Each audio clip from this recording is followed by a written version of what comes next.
Bueno, yo soy Margarita Rojo, soy psicóloga forense. Me desempeñé durante 11 años en la Policía de Investigaciones. Me inicié como perito y posteriormente trabajé de forma operativa en la Brigada Investigadora de Delitos Sexuales. Posteriormente trabajé en las planas mayores de 2 jefaturas importantes para la Policía de Investigaciones, por lo cual estudié inteligencia estratégica. La inteligencia estratégica estudia procesos. Y es relevante eso porque también, además, nosotros fuimos creadores y precursores de la entrevista videograbada que se implementó obviamente la ley en Chile. Nosotros hicimos un FONDEP donde unimos la Universidad Católica con la Universidad de Chile, que además incluimos a la Fiscalía para capacitar en esa materia. Yo creo que con eso es suficiente. Gracias. Bueno, voy a hacer una pauta de análisis del proceso ESI. Primero voy a plantear la argumentación. La sexualidad es un componente natural y esencial en el ser humano y por tanto normal. Es una realidad existencial y por ello fuerte y profunda, porque es una expresión de la dimensión objetiva, material y corporal y compromete a su dimensión subjetiva que refiere a lo psíquico y espiritual. Siendo una experiencia individual, además es una experiencia colectiva, es decir, social, pues sirve a la realización de su ser, tanto como a la reproducción de la vida, las dos posiciones. Existe un elemento de la esencia que la sexualidad cursa la naturaleza y satisface el instinto. También su realización no se agota en sí misma en lo corpóreo, en lo sexual propiamente tal, sino que tiene una proyección psíquica, moral, espiritual, o sea, existencial y de autorrealización.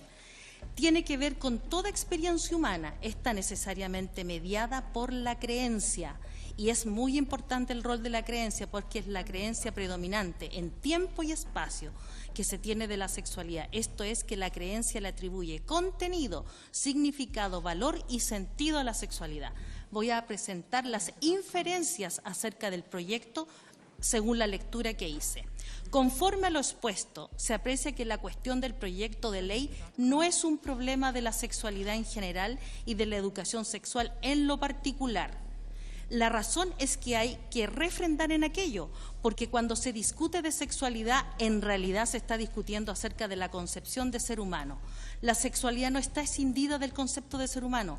Las razones para tomar una posición respecto del ser humano y su sexualidad tienen que ver con la creencia, porque por lo tanto, como concibo al ser humano, concibo la sexualidad. La sexualidad no es autónoma ni está separada del ser humano en todas sus dimensiones. De este modo, cuando estamos hablando de calificaciones y adjetivaciones como machismo o feminismo, estas corresponden a definiciones ideológicas. Dado lo anterior, como se plantea que lo social es diferente o está disociado de lo valórico, se comete un profundo error. ¿Desde cuándo lo social no es valórico y desde cuándo la sexualidad no es valórica? En consecuencia, lo que se está en disputa es lo valórico porque deriva de las distintas concepciones que tiene el ser humano, porque tiene un sustrato de creencias que siempre es ideológico. Lo que se está discutiendo en el proyecto es netamente ideológico, seamos sinceros. Lo que está discutiendo es precisamente lo ideológico, de ahí la relevancia y la trascendencia de la creencia. Todo ello porque se requiere cambiar la concepción del ser humano, se cambia la concepción de la sexualidad humana y esto tiene que ver con el concepto de ser humano. Esto es una lucha ideológica pura. Consideraciones, representaciones u objeciones al proyecto. No se trata de oponerse a la educación sexual, sino que los términos y sentidos de la sexualidad que se pretende implementar, dado que los infantes debe existir un enfoque proteccional debido impropio a la sexualización. Es decir, nosotros debemos tener un enfoque proteccional frente a los infantes. Lo indebido e impropio es la hipersexualización, reconociendo la validez de la educación sexual. Cabe advertir que cuando se introduce la idea de autonomía progresiva de la sexualidad en la infancia, existe un riesgo de que se transite de una escalada hacia la soberanía sexual infantil, que significa que no hay ninguna autoridad anterior ni superior, independiente de la edad que se tenga. No habrá nadie que le diga lo que puede o lo que no puede hacer. En este contexto, lo que hay es un proceso de empoderamiento gradual y progresivo que desencadena un proceso de emancipación política en la infancia. Así, el empoderamiento sexual es el camino a la emancipación sexual infantil y eso es un riesgo. El empoderamiento autonomiza al infante y lo encamina hacia la soberanía, lo que constituye un riesgo, puesto que facilitaría el acceso sexual con adultos, a la vez conduce a la fenomenología de los vínculos con adolescentes y complejamente entre infantes. Esta fenomenología social está en curso, lo que implicaría cambios complejos para la sociedad. De hecho, comprometería los fines para los que está hecho este proyecto. Sería el proceso inverso. Al sexualizar al niño se abre la puerta a esos riesgos. Y eso está en curso en virtud de mi propia experiencia. Dado lo anterior, esto implicaría una degradación gradual pero progresiva de la noción de infancia, significando esto una facilitación de la aproximación sentimental sexual de los adultos respecto de los infantes. Importando esto una abrogación progresiva de la noción de pedofilia. Ya no habría delito, desaparecería la infancia y la pedofilia. Nada que contenga, nada que restrinja, nada que reprima. El proyecto plantea un empoderamiento sexual infantil en la infancia respecto a la sexualidad y con valores. ¿Cómo era? ¿Es con valores o sin valores? Eso se trata de un tránsito de cambios de valores, de una visión a otra visión. El planteamiento de los objetivos del proyecto son razonables, no es el problema la razonabilidad, es la intención y el sentido. Otro elemento detectado es cuando en el punto 7 se plantea, por ello, diputadas y diputados comprometidos con una educación sexual, afectiva y de género, sin sesgo. Hagámoslo presente, seamos sinceros. Siempre hay sesgo, no se puede plantear que no exista sesgo. Conclusiones. El problema no es la educación sexual.